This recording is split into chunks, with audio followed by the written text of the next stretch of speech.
Muy buenas, gente de YouTube. Soy el Red Vader, aquí presentándome con este intento de primer video loquendo. Y, dicho sea de paso, la primera crítica constructiva del canal. El día de hoy, vengo con el gusto de traerles un análisis, una pequeña opinión más bien, del cual he tenido el interés de querer compartir hace ya algún tiempo. Pero, antes de comenzar, cabe aclarar una cosa. Todo lo que se diga durante este video, no será más que mi mera opinión personal. Si bien puede sonar algo obvio, no está de más aclarar que yo no poseo la verdad absoluta. Por lo que, cada uno de los puntos de los que se haga mención durante el video, pueden estar sujetos perfectamente a debate. Así que, ya saben, ante cualquier duda, para eso la caja de comentarios. En fin, dicho esto, podemos comenzar con el análisis. Disfruten. Five Nights at Candy's 3 es un juego indie del género point and click, desarrollado por Emile Ismako, el cual fue inspirado de la ya conocida saga de Scott Cawthon, Five Nights at Freddy's. Siendo la tercera parte de una pequeña trilogía, donde se nos cuenta la historia de Mary, una niña que se sumerge poco a poco en el mundo de su propia mente, una en donde es atormentada constantemente por sus propias pesadillas, que no hacen más que agobiarla día tras día. Este juego no solo tiene la particularidad de basarse en la saga ya dicha, sino que posee una serie de cambios con respecto al material original, los cuales lo hacen, digamos, interesante. Que, en conjunto a ciertos elementos, le dieron una destacable popularidad dentro de la fanbase del juego del que fue inspirado. Siendo tanto el éxito, que incluso el propio Scott Cawthon estaba al pendiente del trabajo de este chico. Pero, ¿qué tan buen juego es? Bien, para ello voy a criticarlo en 3 pasos. Jugabilidad, ambientación, y como no, argumento. Argumento.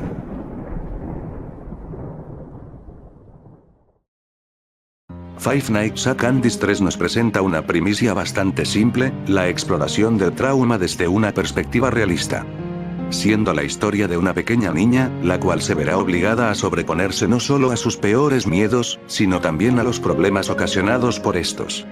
En pocas palabras, la superación personal de una niña ante el estrés postraumático. Desde aquí podemos percatarnos de la calidad que precede la historia.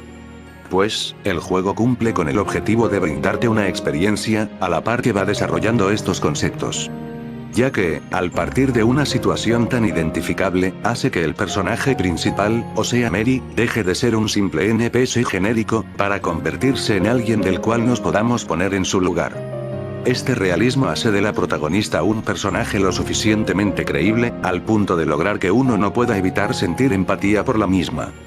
Podríamos pensar que esto terminaría siendo un defecto, pues suele pasar en algunas historias de este pequeño subgénero, que el destino del protagonista importa muy poco, ya sea por lo planos o muy poco desarrollados que estos llegan a ser. Pero aquí no ocurre este error, puesto que la historia trata de forma correcta el concepto que la misma establece, tanto, que rebosa de una originalidad sin precedentes entre la larga lista de fangames de este estilo. Nos cuenta la historia de una chica que, tras vivir un suceso traumático, desarrollaría una serie de pesadillas con monstruos, los cuales no harían más que acosarla y atormentarla durante cada una de sus noches. Llegado a un punto, la misma se vería en la necesidad de recurrir a un psicólogo, siendo este el desencadenante que develaría un terrible secreto, el cual llevaría reprimiendo por mucho tiempo. Esta historia, viéndola nuevamente en retrospectiva, funciona como la perfecta antítesis de lo visto en esta clase de juegos fanmade. Pues, lejos de usar elementos o situaciones pretenciosas con el intento de apelar al dramatismo, esta opta por usar la misma premisa base, con el fin de introducirnos en un panorama realista. De manera que, hace que ese dichoso secreto, empiece a tomar relevancia para el espectador, mientras seguimos el proceso por el cual la protagonista tiene que atravesar. Incluso, asemejándose al material original, pero sin rayar en lo exagerado y lo incoherente. Su narrativa se toma la molestia de arrojar pistas, las cuales te van sumergiendo poco a poco en el mundo de la joven, manteniéndote en un suspenso creciente, el cual se verá reflejado al develar la razón de su trauma. Además, el juego aprovecha de forma ingeniosa el material visual, reforzando la intriga por llegar al clímax del relato, y asegurando así una inmersión y credibilidad notables dentro de la narración. Siendo un mérito tanto por su misma simpleza, como por la forma en la que la historia maneja estos conceptos. No obstante, pese a todo lo dicho con anterioridad, no podría darle una estimación más alta, precisamente por ciertos problemas que le tengo. El hecho de que la narrativa se distribuya de manera fragmentada, si bien es una forma creativa de contar la historia, lo mal distribuida que está la misma en algunas partes hace que ciertos acontecimientos pierdan impacto. Como, por ejemplo, la previa revelación del asesinato en el teatro de Raticat, lo cual manda a la mierda el esfuerzo del juego por querer generar suspenso, al minorizar el acontecimiento que dejó traumada a la protagonista. Sin mencionar que, al depender tanto de la trama principal, siento que se desaprovecha potencial en varios apartados, los cuales pudieron haber contribuido en hacer más interesantes ciertos aspectos de la historia. Digo, no creo que algunas interacciones entre el psicólogo y Mary hubieran estado de más, ya que pudieron haber aportado y enriquecido aún más el argumento del juego. Pero, aún así, es refrescante ver cómo una historia, pese a ser simple, sabe cómo captar tu atención de manera creativa, sin la necesidad de recaer en pretenciosos dramas trágicos o acontecimientos morbosos porque cállate, es un fangame de FNAF. En resumen, Five Nights at Candy's 3, posee una historia que, aunque corta, es tremendamente efectiva, al construir un relato que se las arregla para mantener la tensión creciente, sumado al plus de tratar un tema realista, agregando terror por esa plausibilidad, manteniéndote, al menos en su mayoría, en la incertidumbre, ayudando en alimentar al suspenso. Sin mencionar que, para lo que promete, posee un muy sorprendente giro de trama. Demostrando al final que, para causar terror, no se necesita de una rebuscada trama sobrenatural y retorcida, al toparte con lo peor del ser humano, el cual puede superar con creces hasta el más horrible de los monstruos. Por ello, puedo decir sin temor a equivocarme, que la historia sigue siendo de los mejores apartados de este juego. De calificación, un 7. Jugabilidad.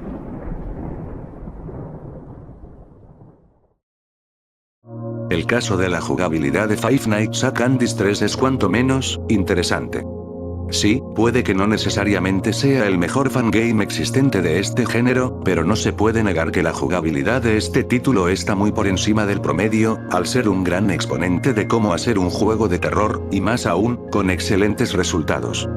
Ya que, a diferencia de muchos otros indies donde, por muy bien hechos que estos pudieran estar, no suelen tener otras pretensiones más que la de infundir miedo o pavor, a base de pésimos screamers, los cuales no hacen más que denigrar el concepto que los mismos querían transmitir. No obstante, este juego increíblemente hace todo lo contrario, al querer ir un paso más allá. Sí, puede que el título también recurra al factor shock con el fin de transmitir miedo, pero no es por eso que le doy mérito. Sino, más bien, por la forma tan peculiar en la que aborda dicha idea. No es sorpresa para nadie que el juego indie promedio, utilice jumpscares baratos con la finalidad de que el jugador dirija su atención para donde el juego quiere. Dando como resultado, un sinfín de simuladores de sustos mediocres sin una mísera pizca de identidad o carisma, haciendo que todo esfuerzo de los desarrolladores termine en la nada. Lo que hace que dé igual que tan buenas ideas pongas sobre la mesa, si está pésimamente planteado o ejecutado, no será más que un festival de screamers sin personalidad ni alma. Pero aquí, es todo lo contrario. Five Nights at Candy's 3 posee un sistema inspirado en el viejo arquetipo del género point and click, el cual basa su mecánica en usar únicamente el ratón del computador, con la finalidad de interactuar de esta forma con el entorno del juego. Es decir, el mismo parte del mouse con la finalidad de brindarte una experiencia, en la que te valgas solo de una herramienta con la cual realizar determinadas acciones. Por lo que partiendo de un concepto así, se nos da a entender que cada acción, requerirá de cierta lógica para poder avanzar en cada situación. Pero obviamente con una idea así, no cualquiera sería capaz de trasladar dicha filosofía a un juego de terror, de ahí el por qué es tan bueno. Este título es de esos que desafían al status quo, al tomar de referencia la idea original de Scott Cawthon, pero quitándole todos aquellos defectos que delimitaban su potencial. Ya que, él mismo verdaderamente te hace sentir en los zapatos de la protagonista, la cual no es más que una niña indefensa ante el horror de los traumas de su propia psique, causadas a través de las amenazas de este juego, los animatrónicos monstruo. La jugabilidad, aun y con su simpleza, se desenvuelve de forma tan orgánica y natural, al punto de hacer que, con cada acción, con cada movimiento, por más mínimo que sea, sientas que las amenazas a las que te enfrentas son legítimas, y no simples NPCs que se limitan a spawnear de forma aleatoria.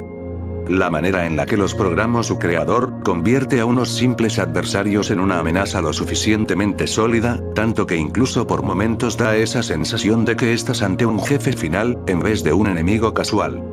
Lo que refuerza esa impresión de sentirte acechado ante algo desconocido, cosa que crea sutilmente un miedo más profundo, generando en el jugador una presión constante de que todo puede salirse de control, con todo lo que ello implica. Esto hace que, como jugador, nos veamos metidos en situaciones de lo más tensas, al querer superar los obstáculos que se nos presentan durante las noches. Y se pone mejor, ya que con la introducción de Vinny rumbo al final, hace que todo lo que uno puso en práctica a lo largo de la partida, termine de dar frutos al vencer a la mayor amenaza del juego. Marcando con ello, una de las mecánicas más originales y extensas de fangame alguno, sin tener la necesidad de recurrir a la ya tan gastada fórmula de las cámaras de seguridad.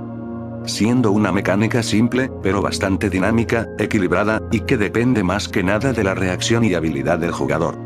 Sin mencionar, que al tener la sección de Deepscape como un interludio entre noches, hace que el título se sienta más variado, y contribuya a que no sea tan repetitivo a la corta. Claro, también está la posibilidad de saltárselo, por si quieres ir de lleno a los niveles principales. Eso sí, si quieres completarte el juego al 100, en algún momento deberás explorarlo por completo, para desbloquear 2 de los 4 finales del título. Todos estos elementos hacen de Five Nights at Candy's 3 una experiencia cuanto menos entretenida, y siendo lo bastante disfrutable como para mantenerte al margen. Solo tengo un problema, y no me refiero a la carencia de algún tipo de custom night, pues pienso que el contenido del título, se presta ya para poder sacarle varias horas de rejugabilidad al mismo. No, mi pequeño problemita con el juego, es Monster Cat. Sí, un juego que en teoría tiene de antagonistas principales a estos dos, hace sentir a este último como si fuera un personaje de relleno. El saber que su mayor participación, mecánicamente hablando, se resume a aparecer en los lados laterales de la cama, y que con solo alumbrarlo lo puedes espantar, llega a ser muy decepcionante. Joder, estaba todo hecho, una jugabilidad genial, mecánicas interesantes para sus antagonistas, pudo ser un buen complemento para hacer de la jugabilidad aún más memorable. Si bien se entiende que era difícil programarle una mecánica, al tener de base una amenaza tan bien diseñada como la de Rat, nada le impedía a Emil haber aprovechado de mejor forma al personaje. Haciendo que ambos antagonistas se dividieran los turnos entre noches, mejorar la idea de que este se ocultara en ciertas zonas del escenario, etc. Incluso hubo gente que, utilizando los archivos internos del juego, llevaron a cabo esta idea mediante mods, demostrando que no era imposible darle una mejor mecánica al gato. Igual, lo reconozco, la jugabilidad pese a algunos fallos menores, no pienso que hagan terrible la experiencia de jugar al título. Y, junto a sus innovadoras ideas, se vuelve un juego bastante entretenido y adictivo, en especial para aquellos que no estamos acostumbrados al género del point and click. Pero como dije, de haberse evitado esa pésima mecánica, habría hecho del juego un poco más memorable. De calificación, un 8. Ambientación.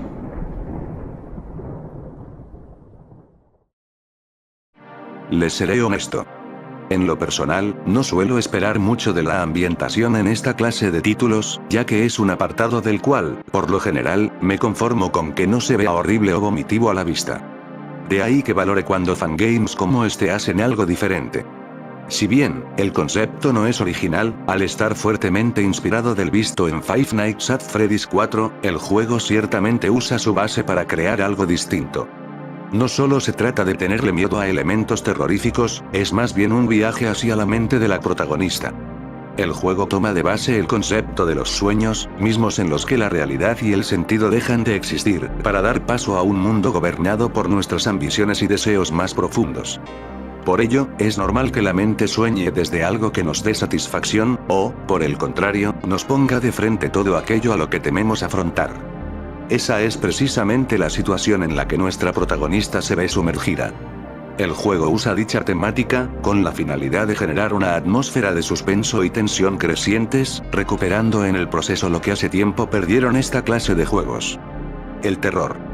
A diferencia de muchos otros casos de fangames de FNAF, los cuales solo se conforman con infundir miedo a base de un susto momentáneo, el título utiliza aquellos tropos ya gastados para que, con un uso más inteligente, logre generar una ambientación que sale fuera de lo común.